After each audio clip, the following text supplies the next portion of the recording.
Miller-Smith has worked tirelessly to ensure that all members continue to receive interesting continuing education through these webinars. Tonight, I speak to you with another hat on, and that is of the president of the CDSA, or the Canadian Dental Society of Anesthesiology. Many of you know that I'm a passionate person about the subject, and once a year, we want to ensure that our members receive pertinent education on the topic. We are pleased to bring you two topics this evening, but prior to our presentations, I do have a few housekeeping issues to address. Please make sure that your microphone is muted and your video is off. During the presentation, questions can be sent to Dr. Tony Shahade, who will be moderating this evening's presentation by using the chat function. Tony will moderate the question and answer period following both presentations. Before I introduce tonight's speakers, I would like to thank both Craig Bean, President of CB Medical of Calgary, and Tyler Hassenflug, the Vice President of TRH Services, for supporting tonight's webinar. CB Medical provides a large selection of products for compression, wound care, custom surgical trays, IV setups, and general medical supplies. TRH Services has been providing preventive maintenance, parts sourcing, and repairs for medical and dental equipment in Southern Ontario for over 30 years. They also offer equipment sales should you be in the need of replacing many types of equipment and monitors that we use in our offices. Short-term rentals can also be provided should you find yourself in short supply. Please check out both of their websites for more complete information. I would like to thank both of these gentlemen and their respective companies for supporting our association and this evening's meeting. Now I'd like to introduce our first speaker for the evening. Dr. Hans Clark is a staff anesthesiologist and the director of the Pain Services and the Pain Research Unit at the Toronto General Hospital. Dr. Clark is currently the Knowledge Translation Chair for the University of Toronto Centre for the Study of Pain, and in 2016, he was awarded an Early Career Award from the Canadian Pain Society. He has been recognized internationally for his research productivity and improvements to patient care, such as the development of the Transitional Pain Program. Dr. Clark has played a leading role in educating the Canadian public about pain control, risk factors for chronic opioid use, alternatives to opioids as a pioneering strategy at TGH, misconceptions about opioid use, and the need for further studies on understanding the beneficial and adverse effects of cannabis. He is a strong public champion of evidence-based solutions for the opioid crisis and a national pain and addiction strategy. Tonight, he will speak to us on the positives and negatives surrounding the evolution of the cannabis industry in Canada, including the future of medical cannabis integration into the global landscape. Once again, just a reminder, questions will be addressed following both presentations, and please use the chat function and send your questions to Tony Shahade, our host, who will moderate the session. Everyone, please welcome Dr. Hans Clark. Thanks for that introduction, Kevin. And I think we were just chatting before we came on, and I may have spoken to the CDSA group maybe a couple of years ago, and I can guarantee you that the content here is all new, and hopefully you'll be somewhat informed and entertained. So congratulations on a great turnout, it looks like, for this talk. So as I do before any talk, I'll just give you my disclosures. From the cannabis space, when we get to some of the real world evidence studies that we're currently launching, the majority of those have been funded by Shoppers Drug Mart. And so there are some disclosures about that content when we get there. So, I'll start with this slide. We all know that October 2018 was a landmark moment for Canada and actually for the cannabis industry across the globe. The US still has cannabis, in particular THC, as a scheduled drug, and there are about 14 states that have completely legalized cannabis and 33 others with regulations looking at medical use, some in which they have decriminalized but not quite had any protocols. There are various countries across the world that have legalized for medical purposes. You can see that Australia, New Zealand, some of the Caribbean islands, and the UK, and there are other European countries following suit in rapid fashion. So, with that context, I will say that most of the world continues to look at Canada as, in terms of a segue, in terms of not only what to do, but potentially what not to do in terms of some of their legal strategies as they move forward. I like this slide because it really paints the picture of, what we know about these molecules. And so if we think about the CB1 receptor in particular, you can see that cannabis overall is a CNS depressant, and that the same can be said for almost any pain medication that we use, whether that's an opioid, a gabapentinoid, and overall this CNS depressant is mediated presynaptically and overall quiesces the nervous system. And you can see that THC and anandamide, the endogenous molecule, are quite similar. And our endocannabinoid system actually outnumbers our endogenous opioid system in terms of number of receptors. However, when we think about the DIN products, or the ability to prescribe, cannabis-based medicine products, we're really left with Nabilone and Sativex in Canada.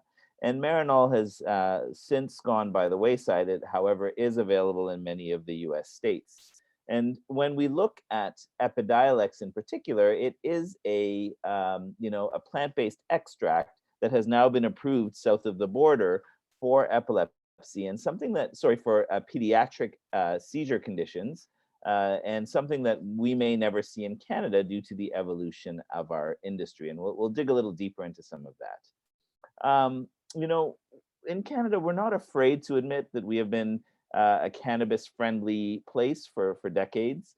40% of Canadians in the last poll said they have used cannabis at some point in their last, at some point in their life, and 10% say, I continue to use cannabis to treat a medical condition.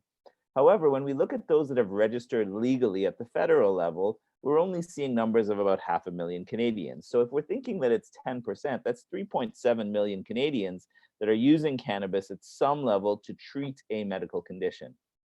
When you look at the average spend that has evolved over the past couple of years, with 2018 being that seminal moment where we legalized cannabis, you can see that even pre-pandemic, we were at about $140 million spent monthly. And I can tell you that now the latest stats are well over $200 million a month being spent by Canadians on a cannabis product. And these are just the products that we know are being purchased through our legalized system and being ordered via the mail for the most part.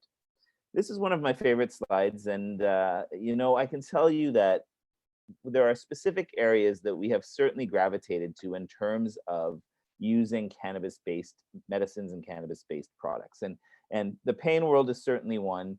Individuals that gravitate to cannabis, regardless of why they have been authorized initially, and we're talking about many of the plant-based products, tend to say they get a benefit from a sleep perspective. We well know that there's been nausea and vomiting evidence in the cancer pain population. But the highlighted area is the tip of the iceberg. And you can see that any complex medical condition, if we roll this forward in the coming years, will have a component of potential anxiety, sleep deprivation, chronic pain that docs, as they get more familiar with some of these products, may start to think, hey, why not start to consider using some of these cannabis-based products in my patients? And much of this will be driven by our patients in general. So I want to start this talk with making sure that we understand that cannabis side effects are real.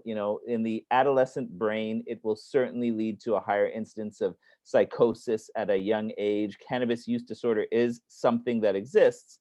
And if you're pregnant, you shouldn't be using cannabis. But we're talking about the adult brain that is fully developed, and where are those potential therapeutic areas that we can look at from a slow titration of these molecules into the public, not the high dose 2 to 3 grams a day of high THC, often consumed by our adolescent population, leading to outcomes.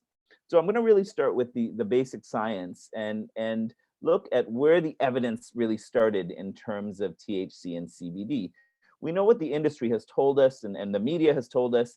To start this industry, it was CBD for all. It will heal, and it will solve almost any ailment that you have, and you can consume it however you like. However, as time rolls forward, we also have come to understand that we need to study this in a bit more rigorous fashion. So, most of the data we have from the basic science world and what the docs want to hear about are our RCTs. And so that's typically Sativex. It's a 1-to-1 plant extract. equal portions almost of THC and CBD. That's 2.7 milligrams of CBD and 2.5 milligrams of THC, if I'm not mistaken. And there were early studies, some small kind of studies in terms of chronic intractable pain, in terms of people with various neuropathic injuries that showed a positive trend towards a reduction in visual analog scale pain scores. And then you had some larger cancer pain studies demonstrating a similar effect with the utilization of Sativex. We then rolled it forward, and you can see that, you know, we got into the DIN approved indications for spasticity as it relates to multiple sclerosis. Again, with the Sativex products, peripheral neuropathic pain conditions, and individuals with things like brachial plexus avulsion. So, you know, the evidence in neuropathic pain existed long before this industry came about, but there has not been a approval per se from a DIN standpoint for pain. It's for spasticity, MS-related pain, you know, nausea and vomiting as it relates to cancer. And as we roll forward, we as the physicians have started to morph this into that pain world. So, you know, one of the things that I'll touch on, I think, later in this talk is our new kind of guidelines that continue to move cannabis up or down based on the evidence that exists. And in about 2015, when the Canadians put forth our neuropathic pain guidelines, we moved cannabis to the third line on our neuropathic pain guidelines. The Europeans did the opposite and moved it below third line down to an almost no evidence of use. Fast forward 5 or 6 years now, and the Europeans not only have said this is something that we think should be accessed for, you know, treatment-resistant pain, cancer pain, etc. The European Union just made a statement that cannabis products should be available to almost every European in the coming years, and are going to try to establish a framework for this. So you can see that there has been a significant amount of interest in curbing that tide. So what I want to present to you, given, you know, we are talking about anesthesia, is some of the trends we're seeing in our institution and perioperatively. Point you to some brand new guidelines that we have just published a month ago, actually, and then talk a little bit about what needs to be done in terms of moving this whole scientific framework forward. So we did a small study, and this is under review, where we took a look at a section of 600 patients that came in for their orthopedic surgery. So individuals that presented for hips and knees. And we can tell you that 22% of these individuals, so 1 in 5, admitted to using a cannabis-based product for their osteoarthritic pain. And so we wanted to dig a little deeper into this 22% to see, you know, who are the individuals and what are the characteristics of use for these individuals using cannabis for their OA pain. And, you know, some of the signals that we saw were, you know, if you were a younger individual, that was somewhat of a predictor. If you had a history of depression, if you had a history of back pain, if you had multiple areas of pain for longer than a year, those all predicted at a significant odds ratio your likelihood of using cannabis preoperatively. But the strongest predictor, as you might think, are individuals that are either current or past recreational users. And we thought to ourselves, okay, well, what does that mean and what are they actually consuming? So, you know, you might be surprised to know that only 1/3 of this cohort was using a CBD-based product. A quarter of them had no idea what they were taking, and 2/3 of them were using cannabis daily to manage pain. So pain is their primary condition. And for the most part, those who could actually quantify how much they were using, about 1/3 of them were spending over $100 a month. And I will tell you that on average, if someone gravitates to plant-based extracts or the cannabis industry as a tool to treat their pain, they're probably going to be spending anywhere from $100 to $150 a month on their products. And you can see why there are specific limitations to certain individuals continuing to use these types of products for any health-related issue. Only 1/4 of those using cannabis were actually advised by a physician to use the product. And there's so much that can be said about that. And 1/3 were actually purchasing it from that legal route where we are seeing $200 million a month being spent. So if you take 1/3 of the 200 million, you can see what the number likely is being spent in Canada on cannabis-based products.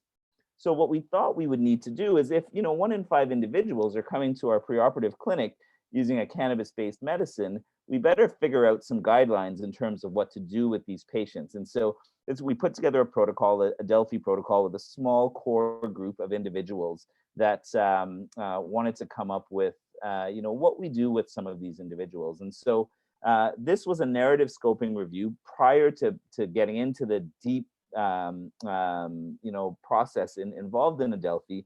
And we simply tried to look at the entire literature to see what we could find in terms of the impact of cannabis on perioperative medicine. And there were very few papers. We had a total of 27 papers. There were almost no human studies. Much of it was animal research looking at the cardiovascular system and tachycardia and vasodilation and things of that nature, and very few human trials, as you might imagine, moving forward. So this is a scoping review that we did prior to entering into the Delphi process. And so this Delphi process that we undertook was finally culminated in this publication in the British Journal of Anesthesia in January of this year. And you can see that we have individuals from all over the world. When you look at the affiliations, we had a cohort of Canadians, we had a cohort of Americans, we had individuals from Australia, New Zealand, the UK, and as far as Norway. And we all got together and said, and we have to understand that cannabis-based guidance is also subject to the regulations in the area that you practice in. So we tried to make it as easy and as simple as possible for individuals who want to manage the cannabis patient using it for a medical purpose. So we're not talking about that acute individual who comes in high and intoxicated. That's a completely separate individual than what we are focused on in these consensus statements. And I can tell you that we tried to relate it to almost any therapeutic procedure. Individuals that were on specific doses, we set specific cutoffs in terms of what we thought was a high dose that may need a potential wean prior to showing up to the OR. We talked about what the effects might be intraoperatively and gave you some thoughts in terms of postoperative care in the initial PACU and then into the ward for patients that are going to be inpatients in the hospital setting. So a couple, key things to consider. When someone tells you they're consuming a cannabis product, when does it become a CBD dominant product versus a THC dominant product? And I can tell you that even individuals using a 10-to-1 product or a 20-to-1 product, one of the things that many of the individuals were discussing was that if it's a 10-to-1 product, and so someone is consuming 10 milligrams of CBD to 1 milligram of THC, if someone consumes 2 mils of this product, they're going to have 2 milligrams of THC in their system. And so there are individuals that are very acutely sensitive to THC and those that aren't. And so 10-to-1 is the cutoff before you can consider something CBD dominant. And that, again, is based on somewhat expert opinion and individuals who have been using and authorizing cannabis. And this has been pretty consistent in some of the other new literature. All of this is relatively new, looking at how we dichotomize some of these products. We had some guidelines in terms of cannabis use disorder and a little bit about what you might do if you see some cannabis withdrawal in the postoperative setting. So this is, table 1. This is our preoperative weaning kind of table. We want to, first of all, understand, is somebody using this therapeutically? And whoever is authorizing this needs to know they're coming in for surgery. And first of all, each institution, hospital, clinic needs to determine what your policy is going to be. And in the case of an inpatient, whether they can continue their products. And so we set some pretty reasonable cutoffs, we think, in terms of people that might need a discussion around preoperative weaning. So anybody using more than 1.5 grams of inhaled cannabis, greater than 300 milligrams of CBD, 20 milligrams of THC seems to be this cutoff in terms of where you might need some specialist involvement, and what we do up to a week prior or greater than a week prior. And that was what we could agree on. If this was happening more than a week out, we can certainly discuss a weaning protocol or a process. If someone is days before surgery and continuing to use these products, we really don't want to intervene at that point in time. And I know that is a highly controversial statement, and I have had multitudes of conversations and arguments about this when I present this, but that is kind of what the experts felt as we move forward, and we can certainly discuss that after. From an intraoperative perspective, I can tell you there's really very limited data. You will see a couple of the studies, and everybody wants to tell me that anybody using cannabis comes in and they need a higher propofol dose to put them off to sleep, or they end up in laryngospasm. And I would submit to you that, and there in all of these papers, when you take a look at them, there is no information respect to the last timing of the dose taken. And for the most part, many of these people have been told to stop their cannabis use 24, 48 hours before their operation. And I submit that in some of these individuals, clearly their CNS will now be altered if they have been using this medication chronically for the past year. Stopping somebody 2 days before is probably going to set your CNS up for not the greatest response to our typical methods of induction, et cetera. And so some provocative statements there, but I can tell you that I know that the ASRA folks are looking to replicate this and do this as well. They've invited me onto that, and already the discussions there, given the American medical legal system, are fascinating. So do they want to urine drug test everybody that comes to surgery in states where it's illegal, but not states where it's legal? You know, what can we give? Can we give dronabinol? And all of these discussions are ongoing. So clearly a hot topic, not only now, but in years to come. What we said pretty clearly was that anybody that's consuming a consistent amount of THC and now lands in the postoperative setting and has no access to this medication and is an inpatient, you may really want to monitor for the signs and symptoms of CNS hyperexcitability and or withdrawal type symptoms. And that's where nabilone in particular can come in handy and calm those symptoms in the postoperative setting. So, you know, just walking you through that, I thought it was important for you to know that there are some guidelines out there that you may want to take a peek at. I'm going to now turn to kind of what's happening on the basic science side of things and what we are doing in our Center for Cannabinoid Therapeutics at UHN. And we were lucky enough to win one of the CIHR team grants specifically focused on osteoarthritis. And so Mohit Kapoor is one of the basic scientists at the Schroeder Institute of the Toronto Western Hospital. Dr. Kocher is a medical chemist, and Dr. LaRue is an orthopedic surgeon with an interest in cannabis. And so a little bit about what we're doing. First of all, we know that there are significant cannabinoid receptors expressed in our cartilage. And there are multiple studies that are being done in animal models. And I'll share with you some of our pilot data. We had a research meeting about a month ago, and surprisingly, we saw an impressive difference in the animals that had pretty high dose THC in terms of the chondrocytes that were populated in a traumatic model, I think using the acetic acid model. And so that is interesting. We were thinking more we might see that with CBD, but we certainly saw it with THC. Again, very early. We've got lots more studies to do, but certainly a promising glimpse that we might be on a track to seeing something long term.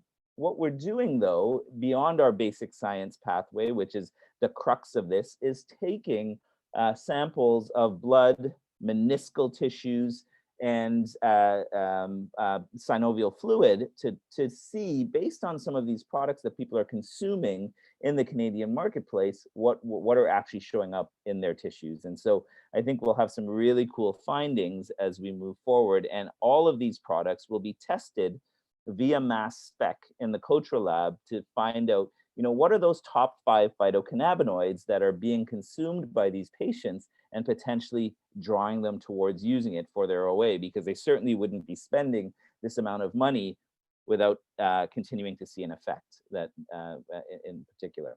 And so what we're hopeful for is, you know, you can see a whole team. There's a big group of us working on some of this stuff to, you know, ultimately get to the place where we can put all of the animal, human, and disease models together to figure out where and if this thing actually fits long term. So within this center, we also track individuals, you know, with one of our mobile apps and an application called Manage My Pain. We can track individuals remotely. Given we're now in COVID, we lost the ability to see people in person. And we were one of those few programs that could actually shift to continuing our data access because we had this pre-existing relationship with this third-party app. And you can see a host of questionnaires that we can now deploy when I log into my telehealth visits with these folks, and I can have my computer screen up to see where they sit on, you know, various scales. We clearly don't deploy all of these. We have buckets that we deploy based on whether a patient's in the transitional pain program from an opioid perspective or from the you know, our cannabis clinic per se. So this is the obvious guideline that I was touching on earlier, where we moved it up to third line.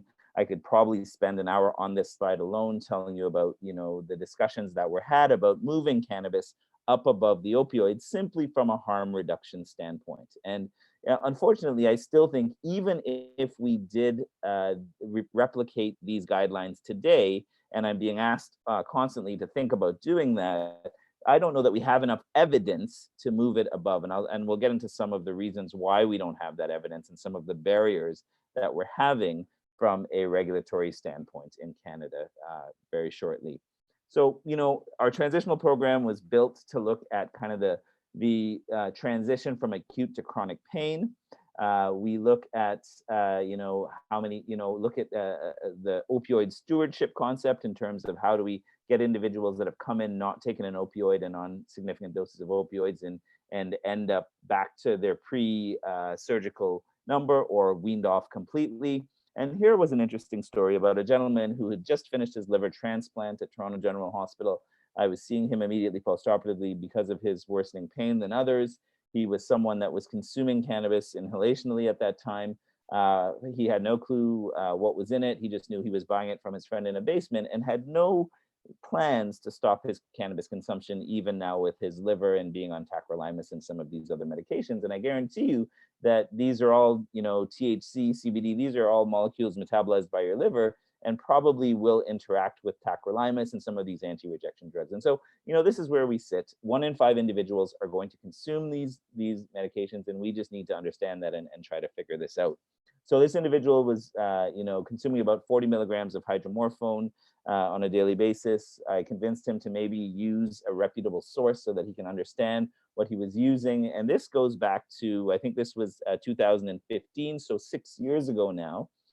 And obviously pretty novel then. And Tom Blackwell plastered Mr. Delorier on the front page of the National Post. And I believe, and you can be rest assured that our clinic was being bombarded off the hook by patients wanting their authorization in 2015. And I unfortunately had to say, I'm sorry, you're not a transplant patient and you're not part of our transitional pain program. So we won't be providing you with your authorization.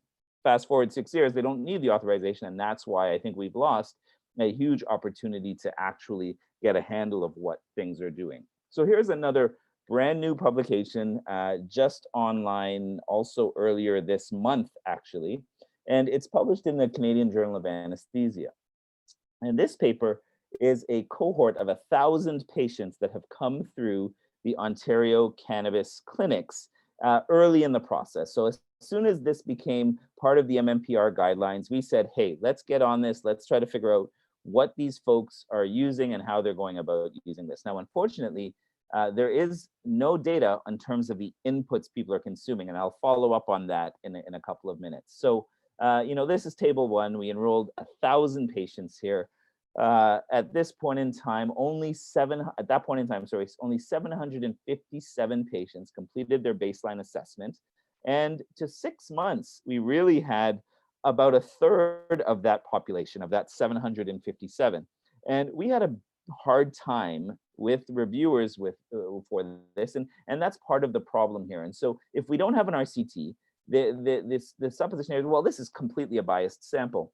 And certainly the people completing this may be biased, but if you can start with 1,000 people, get to 757, and have a third of individuals continue to stay on the medication or the product, then you must have some signal. You show me almost any medication that we prescribe that 1 in 3 individuals might say, hey, this is helpful, and I'll show you something that's probably useful on a bigger scale. But anyway, I'm kind of editorializing there. You'll see how we've kind of sorted through some of this when I present some of the real world evidence work in the coming slides.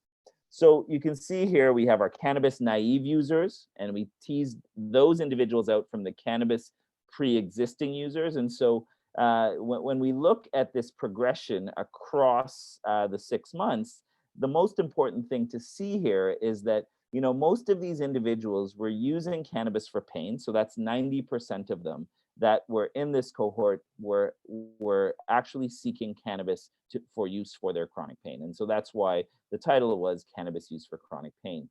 When we look at this slide, the important part here is, I think my text is blocking this, is that when we look at the amount of consumption that individuals are using, when you think about medical use, you're not using greater than 5 grams a day. And it's funny because I now do some WSIB work where I'm asking to see these grandfathered files of individuals being able to access 20 and 30 grams of cannabis daily. And I can assure you that anybody consuming that amount of cannabis will be so globally slowed that it's unlikely that it's going to be improving their quality of life. That's a whole legal argument. But if they're using it from a medical perspective for chronic pain, most people, almost 80%, are using 2 grams of this product from a plant perspective or less. Now, the other interesting point is that when you start to look at dried versus oil, at the start of this 6-month or a year journey, I should say, 70% of these individuals were using a dried product. Now, this was long before cannabis was legalized. And so, the progression ended up that at the end of that 12-month, with working with the folks in the clinic, they were probably now using either a mixed amount or more have gravitated towards the oil-based products. And so more of a 50-50 versus a 60-70 type of move towards these products. So, when you finally look at those consuming cannabis, and, we all want to talk about opioid weaning, opioid consumption. There's this whole story that, you can use your cannabis product to wean opioids. And so all I can tell you is that when you look at those consuming cannabis at the start of the trial versus those consuming at the end of the trial, you can see that there's again that signal towards the addition of cannabis to a regimen and individuals weaning off of their opioids. And it somewhat makes sense, and I'll get into that in the next couple of slides. And so, the overall take home from that paper is that, we saw an overall reduction in pain intensity, pain-related interference, an improvement from baseline in terms of quality of life and general health symptoms when it came to individuals that stayed in the protocol and finished to a year time point.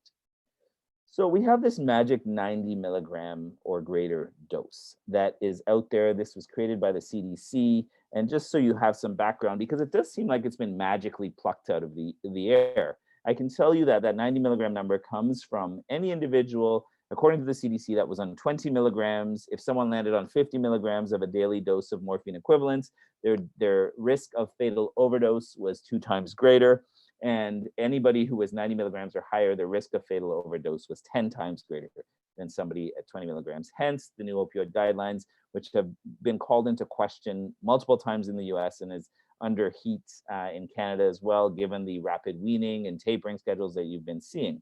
So, we're all now, the one thing that the opioid crisis has done for the pain world, it has finally given us an influx of new potential targets. And so you have new immunologic agents being built for osteoarthritis. You have, specific calcium channel blockers now being brought out, I think, by maybe AstraZeneca.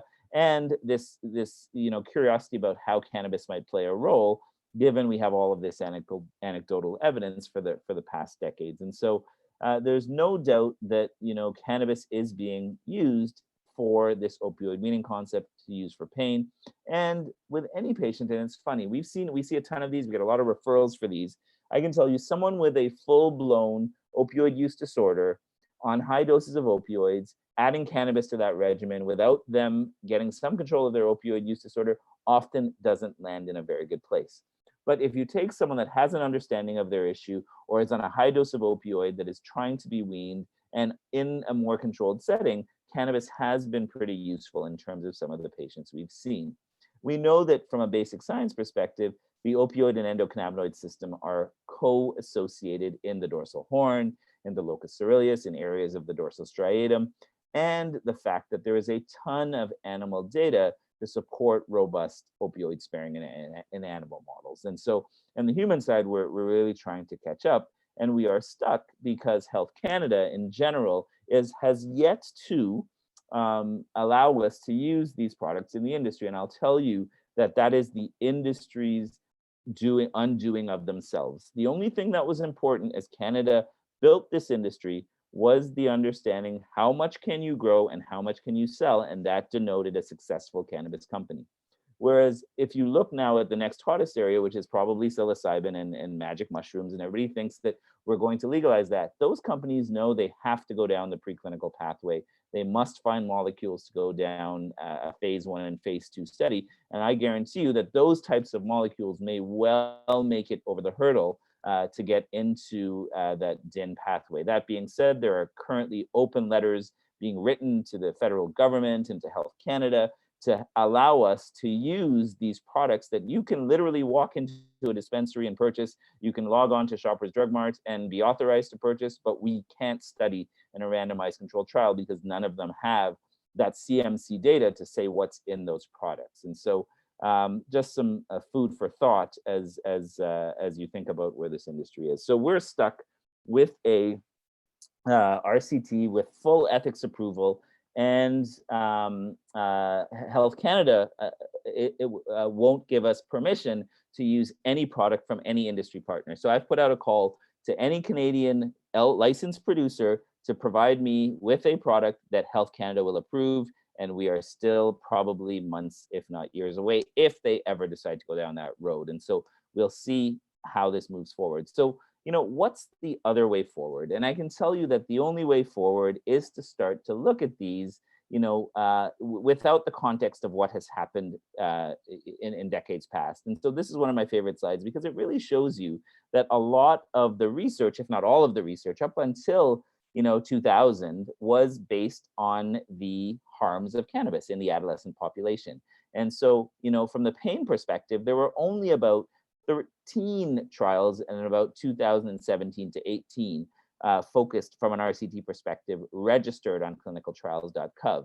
If you go to clinicaltrials.gov today, you will find 195 registered CBD trials or 185 THC-based trials. However, how are they being done, and are they being done with federally approved products? Apparently not. They're usually being funded by the industry partners, and we don't really know what these individuals are consuming in much of this work. So this leads us to the real world evidence piece, and I'll wrap up with this. And so this was a partnership by our program here at UHN, Medical Cannabis by Shoppers. I really give credit to Ken Weisbrod, who's moved on, and Christine McTaggart continues to support this. And what we have decided to do is take a snapshot of 2,000 Canadians that flow through the cannabis pathway in this country. But I'll tell you what's new about this and why I think it can significantly help move the science forward. So these 2,000 individuals will be registered at baseline. This all happens on the, in cyberspace, online. You and your patient, they log in, they understand, they'll give us baseline information, 6-week, 12-week, and 6-month data for that matter, across sleep, anxiety, pain, and ultimately quality of life related areas. And so, with the data of 2,000 individuals using it for one of these 4 conditions, we're going to be able to start to put together what are the products that are being used, and how will we do that? Why are we able to do that? Well, we've leveraged this True Trace company or a blockchain company that has its roots in, for all of you fantasy sports buffs, real live sports data generation. And so they have put together a framework where we can actually track the movement of these products, but more importantly, third-party tested products, because what you will notice, and many of you will have friends using their CBD oil, but they'll use one bottle and the next bottle is not the same, or it's been sitting for 3 or 4 months and the efficacy is different. And we have not done a good job of actually understanding what people are consuming. We just know they're taking this magic mill under their tongue. So there are 3 third-party labs, Anandia, Sigma, and High North, that will be testing every product on this portal. So all of the patients that will be registered on the portal will be then tracked for the top 5 phytocannabinoids associated with their outcomes. Negative or positive, patients are going to get reimbursed for completing the 6 months, and hopefully we'll have a database that nobody else has. And I guarantee you that I've already been contacted by some of the industry partners to say, hey, we're going to do this on our products, because they see the value of understanding this. And so There is a website for any of you interested, and as a dentist, you certainly can participate and enroll studies. If you have someone that is has a painful condition, maybe following one of your procedures, and they're interested, you can certainly sign them up for this study, and it's completely REB approved across the country from coast to coast. And I'm happy to give you further information. There's a portal for the patient and a portal for the authorizer. The final two slides before I hand this over to Stuart is that we now have completed, I've been recently asked to sit on the board of directors for the Canadian Cannabis Consortium for the Investigation of Cannabinoids. And we have finished a 2.5-year process. And just this week, the University of Calgary has given us accreditation for the CME. And with respect to this CME, you will have the top basic scientists, people like Zeva Cooper and Matt Hill and Bernard Lafall, some of the psychiatrists, some of the big names in cannabis. And this will walk you through the endocannabinoid system, the pros and cons, how to go about initially authorizing, and talk about some of how these policies as they have been created in Canada. And what I will tell you is that there is about a 1.5-year process ongoing to look back at what the Canadian system has done as they've integrated and grown this industry. And I think there will be changes coming at the end of the look back, because if we continue on the path we're on, we will never be able to actually get that science that's needed and get the belief of the public that we actually know what we're doing with these products. So hopefully that was interesting, and I gave you some interesting information, and happy to take some questions at the end or now.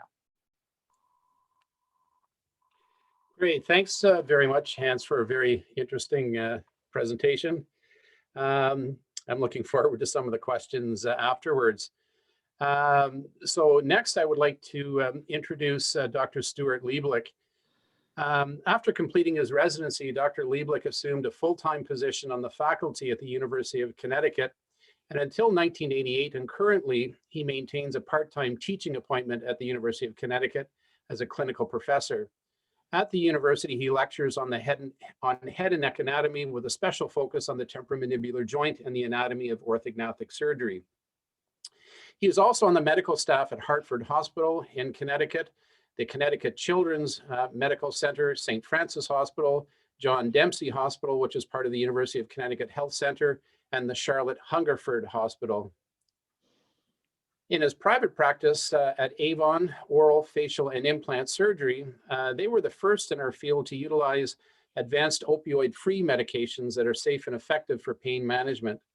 Dr. Lieblich is certified by STEM Odontics and proudly offers this service to his patients. After wisdom tooth removal, you can have your stem cells harvested and stored in a laboratory where they could later be used to fight against other illnesses or disease. Dr. Lieblich is a board-certified oral and maxillofacial surgeon and was the president of ABOMS in 2009. When not serving his patients in Avon, he is dedicated to yearly medical missions to Haiti and has been a contributor to over 20 textbooks and co-authored the textbook Anesthesia Complications in the Dental Office. Tonight, Dr. Lieblich will speak to us on office anesthesia emergencies, titled, "Hey, let's be careful out there." Please welcome me in joining Dr. Lieblich. Hey, thank you all very much. Thanks for the standing ovation. That's really, really quite kind. But welcome everyone, and really nice turnout for Wednesday evening. I want to congratulate your society, and being a past president of the ADS, American Dental Society of Anesthesiology. Oh, didn't I start my video? Am I sharing? Okay. Oh, start my video. Sorry. Okay. So the area of dental anesthesia is one that's very interesting to me and important, and I think a big part of all our practices. And I think dentistry in general has a unique and special role in anesthesia, and we want to offend our anesthesiology colleague, Dr. Clark, with any comments in that area there. So let me see if this is not advancing for some reason. So let me, there we go. So here's. I am pleased to be part of this program. My name is Stuart Lieblich.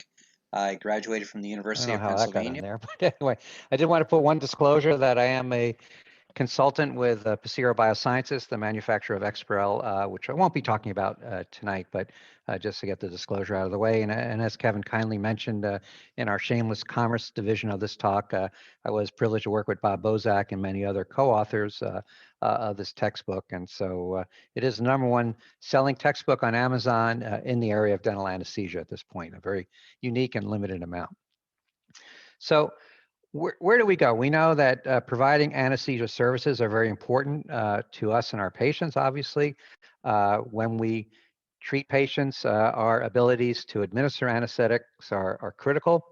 As I mentioned, dentistry has a very important role in the founding of anesthesia, but problems do occur. Fortunately, they don't happen all that often, which is good. But on the other side of the coin, because these problems don't happen often, we sometimes lose our training and our expertise at managing them. So continuation of practice, and of course, we always like to use the analogy of pilots. You know, they do a lot of training in simulation, and we can bring simulation into our training as well to improve our outcomes for our patients and our team. So basically, what we have in the area of providing anesthesia, as opposed to that in the hospital setting, is that we're typically in unique and individual settings. So it's oftentimes a single provider. I may be the only one in my practice that day with my staff providing surgical and anesthetic procedures. Sometimes there are more than one of us in the practice, which is nice, and especially if something does go awry, we have means of communicating quickly to each other, because just like when we were residents in hospitals and a code was called, one person doesn't respond to a code, but multiple practitioners do.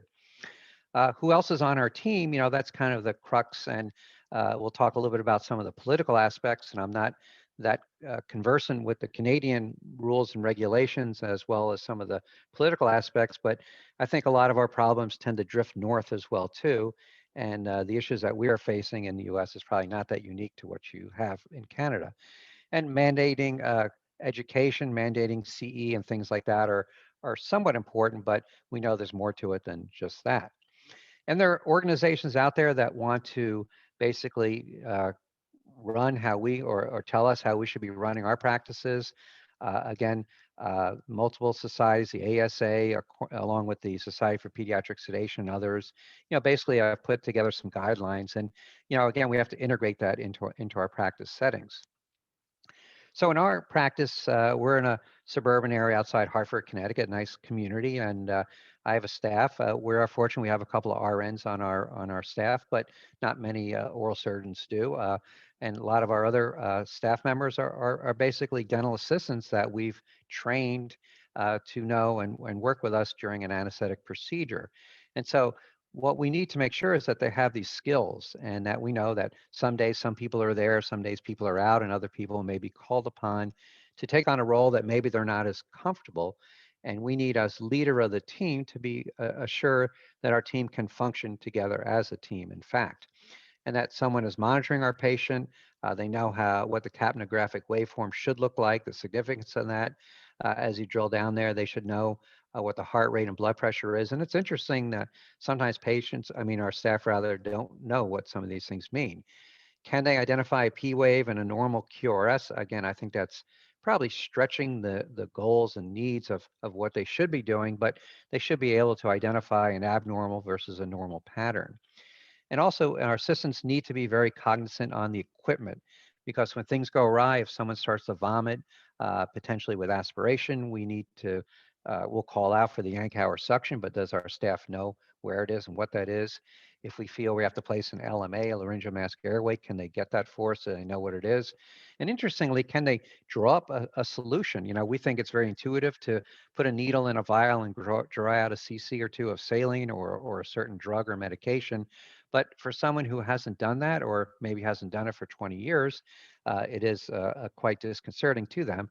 And imagine if you add in the stress of an urgency where the patient is obviously in distress, our staff members may be distressed as well too. So again, practice, as we'll see, is going to be quite critical. So when we provide anesthetic care, we have a patient. Obviously, we want to have a good outcome. And again, the airway, the breathing, and the circulation are critical. And as we'll talk a little bit about in this, brief event this evening, that, airway issues are our primary concerns when we're providing anesthetic care in our offices. We need to maintain our skills, our knowledge, but also our physical skills and physical performance in passing airways, nasal intubation, not nasal intubation, but nasal pharyngeal tubes and laryngeal mask airways and things such as that. And basically, the only way our staff can work with us is through training and rehearsal to then up their abilities. And then, of course, we have all the emergency drugs, I'm sure, in my office, and I'm sure you have them in yours too. But does the staff know exactly how to get the medication out of the drawer and very close to administering it to the patient themselves? So again, this is where we rely on a lot of things. Now, we're all well trained. We went through our residency programs, whether it's in dental anesthesia or secondary training in sedation, if that's what we're providing in our offices. And sometimes we say to ourselves, well, the patient's maybe not quite as healthy as I'd think, so I'll just give them a few milligrams of midazolam, and I'm sure everything will be probably okay. And I'll avoid giving them a general anesthetic agent like propofol, for example. Well, a lighter anesthetic is not necessarily always safer. We know that patients react very differently to medications. We know that midazolam as a benzodiazepine is a potent muscle relaxer. Not every patient will tell us that they have evidence of or symptoms of obstructive sleep apnea. And you give that individual a few milligrams of midazolam, the hypopharyngeal muscles relax, the tongue relaxes, everything falls back. And now we have an agent that may be on board for 15 or 20 minutes that can cause significant airway obstruction. So we do need to be aware that maybe that's not the case. So these patients are still at risk of apnea and hypoxia. They can still aspirate, and they can even go into laryngospasm. And again, we know that laryngospasm is more associated with a lighter plane of anesthetic. We've seen situations, unfortunately, where the procedure is done, so the doctor feels that the anesthetic is over. He or she leaves to go to their office to attend to phone calls, order up some new stocks, or go see another patient. And in fact, at that point, the stimulation to the patient has been finished. The staff is maybe focusing on cleaning up, getting the operatory ready for the next case, getting those instruments into the autoclave for the patients this afternoon. And at that point, the patient can start to obstruct as well too. So again, close monitoring by someone who's trained is going to be critical. And we assume this will never happen to me, and you can fill in whatever blank you want there. We all hear stories. We've gone to meetings and seen M&M conferences. And of course, we all feel we're at the top of our game and that we're always prepared. And again, that may be true, but do we have the team around us that can work with us in that case? And what happens when things go really south is that we get what's called crisis paralysis. We just think and hope in the back of our mind, well, the patient will probably come out of it in a few moments and let me just wait it out. Instead of thinking ahead a step that, well, I will give this a little bit more time, but if X and Y doesn't happen, what is my Z going to be? And am I ready to have that? And have I asked my staff to bring that to me? So again, when problems occur, they're competent, caring people that these things occur to. It's obviously a very tragic event for the patient and their family, but it's also tragic to the doctor and their staff as well too. And I've had conversations with many colleagues of mine that I would allow them certainly to care for myself or my family, and they've had an adverse event occur in their practice. So it will occur. Fortunately, it doesn't occur very frequently. And again, we want to be able to look back at the end of the day to say that we've done whatever we possibly could to have a better outcome. And again, I've been doing this for 36 years, and I can't say I've never had a problem. I'll share some problems I've had as we go through some cases, but things will occur. And again, they're infrequent, but we need to be ready. So fortunately, we have early warning. We have good monitors now. Again, I'm old enough to be from the days before pulse oximetry was readily available. We do cases in our residency clinic, and one guy would say, yeah, the blood looks a little dark. What do you think? Yeah, the blood is dark. Let me lift the head up and pull the tongue forward. And obviously, it's not a very effective way or appropriate way to monitor our patients. But with pulse oximetry, with capnography, we have now good outcomes and early warning. It does a little bit blunt the time urgency of that, but it does allow the team to look and see everything together. So we all can see the monitors. We all should understand what they mean. And of course, the pulse oximetry gives us this nice audible tone as it starts to drop off into a lower tone. We know the saturation is dropping. And I think all of us are probably attuned, even someone as bad of a singer or tone deaf as me can hear when the pulse oximeter is dropping. We want to minimize the duration and the consequence of the insult. We know that hypoventilation, potentially apnea, hypercarbia, buildup of carbon dioxide will occur as we give these sedative agents to our patients. But the point of it is, do they have the ability to respond, and do we recognize it soon enough to minimize any of this consequence? And again, the goal is to be proactive and not just wait for the stuff to hit the fan. But also realizing monitors don't change outcomes. They do allow us to improve our therapy. And it may be something as simple as holding the neck and chin forward, stimulating the patient, using some instrument to pull the tongue forward. That may all we need to do. But again, those are maneuvers that we should be cognizant of and ready to perform on a time basis. And then finally, evidence-based data is important. I do edit one of our sections of the journal, and we like to see evidence-based data, but certain things you just have to go by trust. And of course, the example that everybody heard ad nauseum is that no one's done a randomized controlled trial on parachutes, whether they improve outcomes when jumping out of airplanes. So again, we know that monitors are probably beneficial. Can I prove it to you? There is a nice study that collected a lot of data that was in the ASA ASA journal a few years ago. But again, it's really hard to prove that these things do make an impact in a positive way, but it's hard to prove that they don't either. So, we're all practitioners. What can happen in our office? This is a picture of me working in my practice pre-COVID days. Of course, now we have the full face shield and all the things that y'all have. And you can tell it's an older picture because I had a bit more hair there than I do now.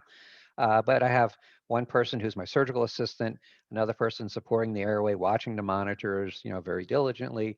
You don't see the third staff member who's entering things into the computer. We have a nice monitor like you all do as well too, that gives us pulse oximetry and tidal CO2 and everything else that we need, including lead 2 ECG monitoring. And way back when I was presenting a case, presenting on capnography when it first came out, and I was, making the point when you look at the capnographic waveform that we have in our practices, because we have an open airway, and we don't see the perfect waveform like you see with an intubated patient. And I'm broadcasting this same slide up on the big screen, and I'm turning around and pointing out the capnography wave, and I notice the end-tidal CO2, and then there's the alarm there, and that's X'd out. And then I look above and I see the ECG, and my alarm is X'd out over there.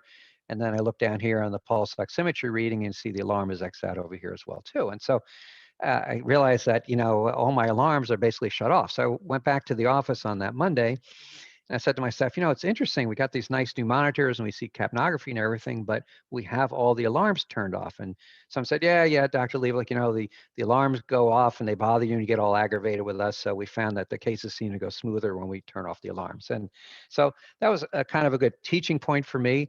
Again, something that alerted me that, again, my staff was trying to do the right thing. They're all very nice and helpful people. Obviously, we do need alarms. Alarms do serve a function. But what we don't want to have is alarms that are so tightly regimented that they go off, and then we have what's called alarm saturation when we don't do anything. And we all know alarm saturation. You walk through an ICU and 13 of the 15 monitors are alarming for one thing or another, and nobody's getting up and moving around and seeing what's going on with the patient. So, again, set your parameters wide enough.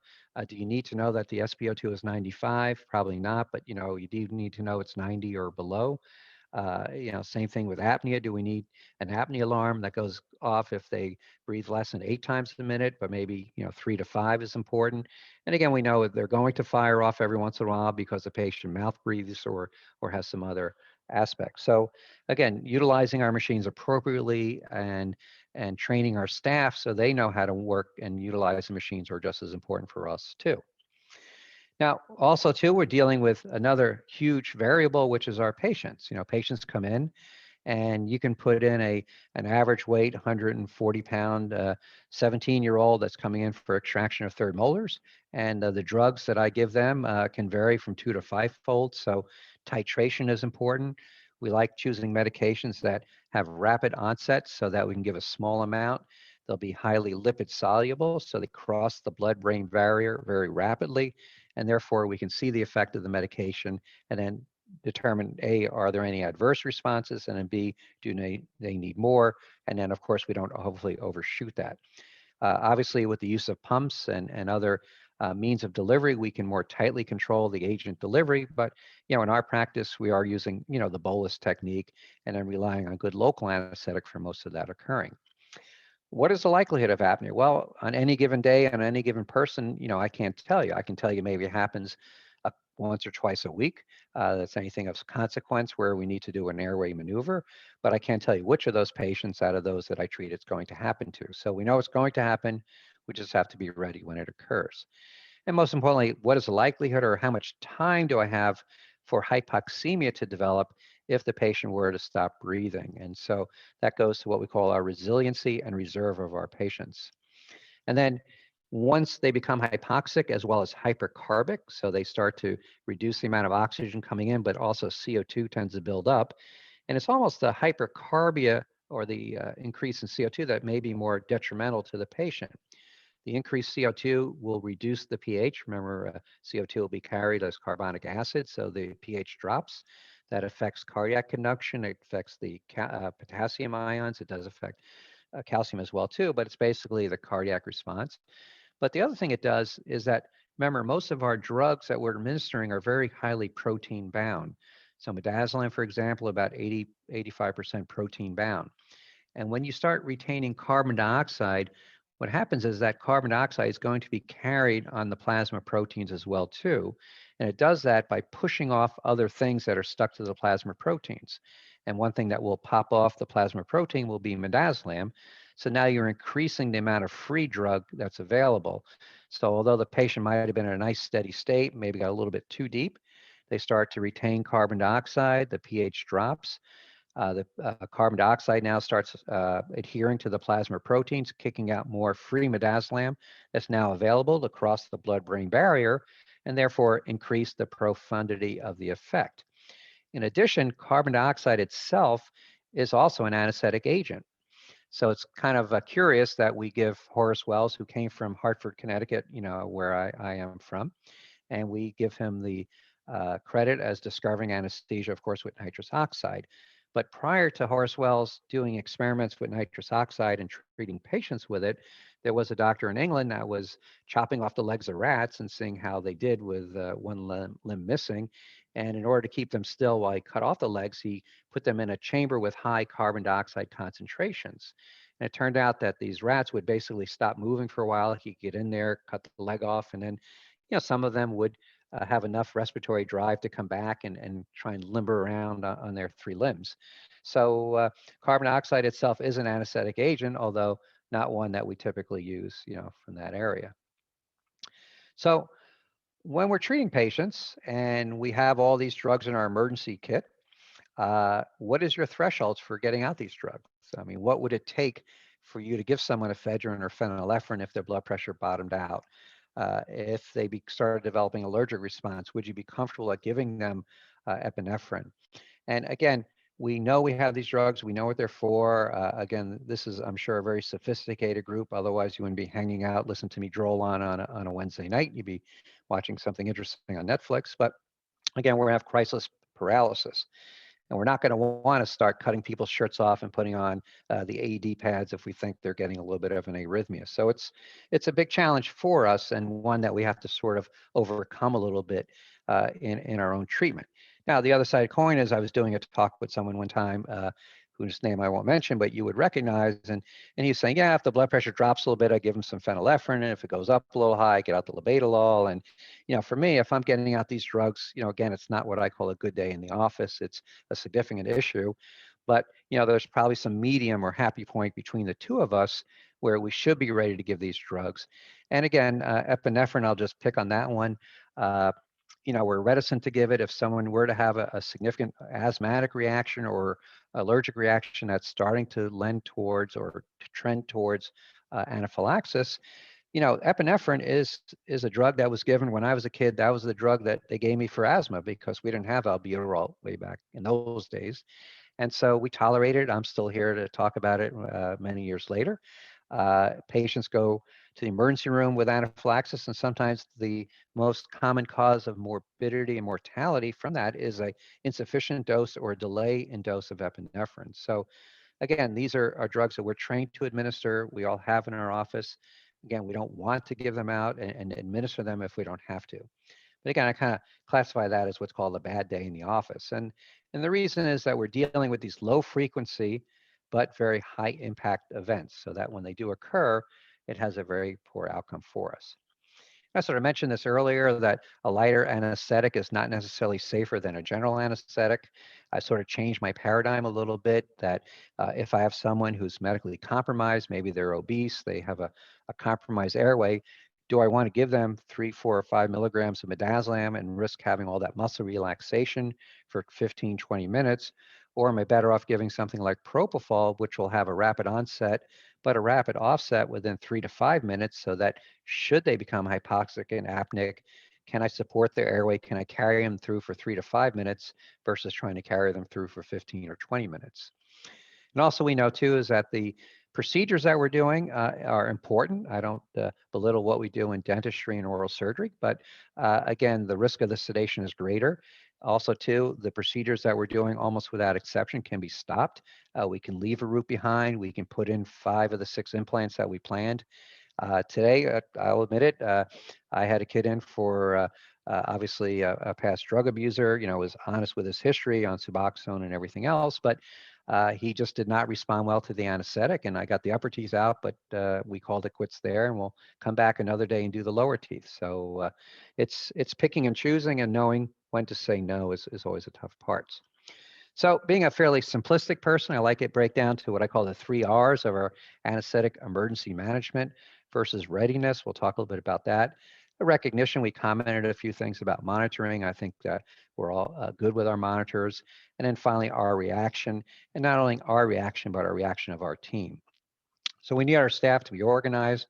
And the only way that's going to happen is if we practice it. Pilots go back for routine simulation training, but they just don't get their pilot's license and say that's it. They do go back, and we can do that in our practice settings as well too, and we'll talk a little bit about that. And again, appropriate emergency equipment, it's easy to have a list. Our state in Connecticut gives us a list of what equipment, what medications we need to have on hand. It hasn't been updated in many years, so we have drugs that are no longer on the ACLS protocols, but because it's on the state list, you still have to have one. But, it's important to have the right equipment in the right place at the right time. And the interesting part is that although we come onto criticisms of being oftentimes the provider, the surgeon anesthetist or the dentist anesthetist, as well as doing the procedure, the team anesthesia model does seem actually to work well, and there's not been a problem solely based on the team. And again, having individuals that are trained, that are watching the monitors, that are available, that are working with the doctor, certainly can lead to good outcomes for that. So it is true, if someone were to criticize that, we cannot do 2 jobs at once, but we can rapidly shift attention when necessary.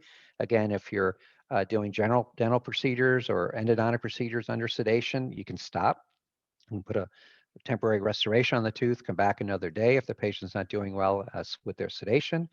We can take out 2 or 3 of the wisdom teeth and come back another day, stop it, because, and we know even if we leave a half a wisdom tooth behind, again, that's not going to cause immediate and detrimental harm, but certainly if we don't address the hypoxia or apnea, that will indeed do that.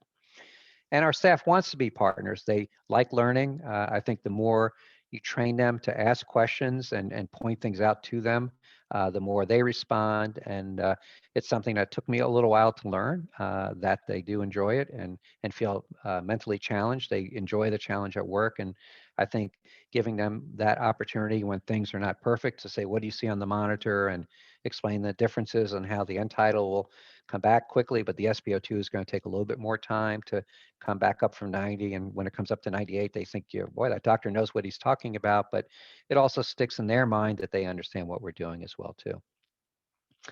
So the issues become is that our problems in anesthesia, in oral surgery and dental anesthesia, is not cardiac, and yet we spend so much time ACLS, BLS training, our staff have all the credentialing, but we know that the complications in most cases will be hypoventilation and hypooxygenation as the critical event.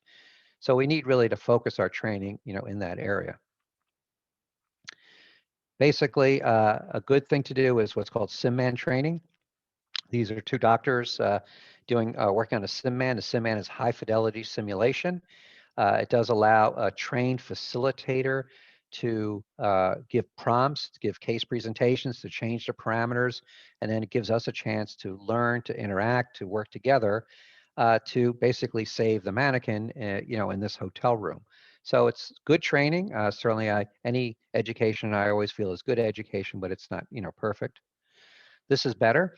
Here's a doctor at a meeting doing bag valve mask ventilation. But the drawbacks are here is that his staff is just watching. They're not doing anything on hands-on. They're basically observing the doctor. Does the facilitator want to say the doctor's not forming a very good seal, that why don't you try two-person bag valve mask, which is what we try and train, what we do train our staff on to get better outcomes. But it allows the staff at least to get some of the cognitive skills that's available. Probably the best thing is if you can arrange this is to do in-office training with the SimMan itself. Now, it's expensive to get the SimMan in. You need, again, a person who's a trained facilitator, but doing it in situ basically is something that really brings out some things. And we are fortunate we're able to bring one of these into our office. We do it once a year. We pick a time, so we're kind of blocked out to do that, and we rotate roles. And the other couple of months ago, we were doing our training, and we had the scenario of vomiting, retching, and the patients, and I said, give me a Yankauer. And the nurse who was supporting the patient knew exactly where it was. She reached under the sink where we have it taped in a Ziploc bag. Unfortunately, though, somebody had taped the Ziploc bag to the hot water pipe that runs underneath that sink, and that water got pretty hot. It melted the Ziploc bag so that the staff person couldn't get the Yankauer out promptly, had to go get scissors and cut it out. And so it was kind of humorous at the time, but, think about if someone was starting to vomit under anesthesia and I was really anxious to suction with the Yankauer as quickly as I could, how frustrating that would be to me and my staff, and potentially could add to, the negative outcome in a case. So again, using your equipment, your team, all hands. And then the other comment I make is that I always like to train people one level higher than what I would expect them to do in an emergency. So let me see if I have the slide coming up. So we'll talk about that in a second. Sorry, I jumped ahead of myself. So basically, why do we do human simulation? We can learn about failure to adequately respond and appropriately respond. It allows time for us to learn, to correct ourselves.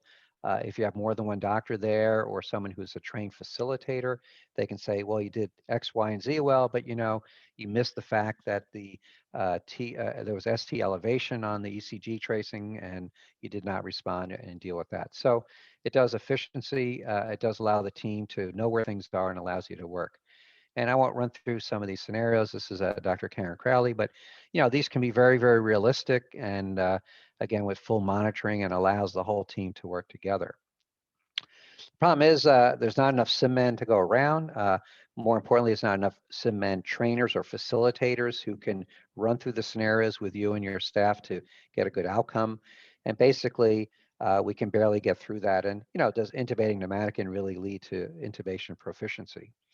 Now, we've all trained on the SimMan when we were younger, and maybe that's what led us into our careers as now, but simulation is really not anything that's new. So again, I like the concept of in-office simulation. It's standardized, it's repeatable, it's context sensitive. In other words, it's our office, my team, my equipment. We keep things on hand in a special box of old and outdated things. And just in that respect of outdated things, every time one of your drugs outdates, it's kind of a nice thing to spend a 5-minute morning huddle with your staff while everybody's getting their coffee, waiting for the first case to get started. But basically, when you get the new drug in, put the old drug aside, grab the staff and say, okay, this is the epinephrine that's expiring. I would use this for X and Y, and then pick out someone at random, have them draw it up, get it into a syringe, explain to them and let them actually do that. You're going to throw the drug away anyway. A syringe is 35 cents. And so it's good technical practice. And you'll be somewhat amazed how baffled sometimes some of the staff members are getting a needle into a vial, and just watch them try and break open an ampule. If you have like phenylephrine, you have to draw it up in an ampule. And, can my team double dilute phenylephrine for me in an emergency? Probably not. I have 1 or 2 RNs that could, but again, they haven't done that in a long time either, and neither have I. And again, cognitive aids are appropriate, have things written out and written down. So it does share this perception of importance of safety. It lets your staff know that we think safety is important. Just like when you go to the OR and you do timeouts, and anybody can stop the line if they think we're operating on the wrong person or the wrong part of the body. That all has to be acknowledged and supported, and we need to bring that into our dental practices as well too. Staff gets to view the scenarios and they get to imitate it as well. So we want to anticipate and plan. Again, plan for the worst. Again, simulation involves a lot of different factors. And when you do something hands-on, it tends to retain better in our minds as well too. And again, allows people to handle and actually hold the agents as well. So again, cognitive aids are fine. These are things that we have in our office. It's a little bit of sequence because, when things go awry and I'm wondering, is the patient laryngospasm or in the severe bronchospasm? Are they making progress? Will my staff look at me and say, did you think about a full face mask, or do you want to give positive pressure ventilation? Doctor, should I get the succinylcholine? Someone says, is it time to call 911? These are all things that we want them to know about, to be aware of, although, again, we're still in charge. But again, having adjunctive staff with us is quite important. These are some things, and I can forward a link. I'll put together a handout of all the slides so you folks can have that. I know your association's recording this as well too. Dr. Cote put these together for pediatrics, and they're good algorithms to have, and whether you use this one or your own, it's nice to have as well too. So in our staff office setting, again, I mentioned the SIMMANs are quite expensive and you need a trained facilitator, but again, it's airway in our practices. And so basically having an airway Larry, they're not that expensive to purchase. We throw that in the chair once in a while. A good time is if you have a cancellation or some time available. What I mentioned earlier is that I like my staff to be able to do or train them one level higher than I'd expect. So we teach them how to place an LMA. If I had to place an LMA, they would not be the one doing it, I would, but if they've placed it, they've handled it, they've stuffed it down the throat of airway Larry, then if I say I need a number 3 eye gel or I need this LMA, they're going to know what I'm speaking about. And that does mean a lot, again, when a crisis occurs. So, I think it's just because of a good thought, one level higher than what you want them to be able to do in an emergency. They like getting the additional knowledge. Again, intubating, they could even try using a laryngoscope, which is fine. It's not harming anything, but again, we'd be the one handling that. So speaking of laryngoscopy, the glide scope video laryngoscopy is interesting. Every once in a while, there's a thought that says, should we all who are providing anesthetic and sedative procedures in our offices have video laryngoscopy as well? It has been shown to improve first pass intubation. I've not intubated emergently since I was a resident. I've done a few elective intubations when I go to the OR once in a while if I have a buddy of mine who's the anesthesiologist hanging over my shoulder. And I always wonder when you take someone to the OR and they have difficulty intubating the patient, they'll try 2 or 3 times, then they'll get out the glide scope and then the tube goes right in. And, a glide scope is nice. It's basically you purchase it, they're expensive, but then they're not disposable. Now they have disposable video laryngoscopy as well too, but they are expensive to have in our practice setting. It would definitely improve our outcomes. Would we find a displaced foreign body back there, things like that, that we may not see with direct laryngoscopy? But for something that we hopefully never have to use in our practice, an expensive item to purchase, there is a workaround. This is what's called a VividTrack. I have no financial association with this company, but basically it's a disposable video laryngoscope that plugs via USB into your computer. You preload their software onto each of your monitors, and as soon as you plug in the USB, it recognizes it, the light comes on, the screen turns on. Here's Bob Bozak putting the VividTrack into the airway Larry, and then you can see on the screen up here what his view is. So again, for those of us that have not intubated in many, many years, our chances or success of intubation would certainly be improved if we use video laryngoscopy. And again, I think this is something that we can purchase for our office. We have a couple of them, 1 or 2 that we use just for training and fooling around, and then the other one that we keep wrapped up for an emergency. As a buddy of mine said when I was showing him this, he said, well, it pays for itself just finding loose change under your couch. So it's probably a worthwhile investment, for us all. So everybody acts independently. They should know how to switch roles, what the roles are. So one person can be the circulator. They're going to get equipment for us. They're going to record things. You know, the assistant should be watching the monitors. The doctor, of course, is performing the procedures. And then your front desk people are handling things as well, too. So let's back up a little bit. And how do we avoid, or how do we get ready for some of these happening? You know, first of all, it's appropriate patient selection. And the big question always is, you know, how do we determine whether a patient has a higher than an average risk of having a calamity or a problem under a sedative or anesthetic procedure? And that's sort of the million-dollar questions. You know, if somebody came in with a sticker, "Don't put me to sleep," we would know that. We used to have, when I was a resident, the guy who sold fruit on the street, and he'd come in, you know, once a year to get a bad tooth out, and he would have the worst anesthetic outcomes. And someone would come back from the OR, and said, "Nope, never put the fruit man to sleep." It's sort of like a rule, and they had to put a sign up in our resident room, "Never put the fruit man to sleep." So some people will respond adversely and some people don't. Again, we're all monitoring and writing down our ASA classes, and that gives us an initial thought process about the patient's medical condition. Again, as we do on the boards, we're not trying to make individual dentists and oral surgeons internal medicine docs, but we are trying to determine what is the patient's individual risk. And this is sort of a more down and dirty classification of the ASA, but fortunately we're living and treating patients in the ones in the two regions. So we write down the BMI, our computer calculates that for us nicely with their height and weight. We look in their mouth, so we do a Mallampati, and Mallampati tells us that a 1 should be easy to intubate, a 4 should be difficult to intubate, and the 2s and the 3s we just don't know. And so it does not give us a huge amount of information, but at least allows us to document that we did some assessment of the airway of the patient. But patients come in all shapes and sizes as well too. But we want to do a focused question. Again, we're not going to treat these patients. We don't want to manage their chronic disease, but we want to try and determine how much they can withstand some hypoxia, how much they can withstand some hypercarbia before they decompensate. What are their blood sugars if they're diabetics, histories of chest pain, things like that. But probably the best one piece of information you can take your Mallampati, your BMI, and all that information, ASA, is that one thing I want to really know is about their activity level. And that has to do with how much resilience they have. Can they tolerate an insult before they decompensate? If they stop breathing, how much is in their lungs? What is their FRC that they can still support enough oxygen for a while, clear some carbon dioxide? And as we know that patients, when they get older and stiffer lungs and maybe they have a history of smoking, that they're going to decompensate much quicker. And what happens if they become hypotensive or have a little arrhythmia during our procedure? And we'll go through some cases with that.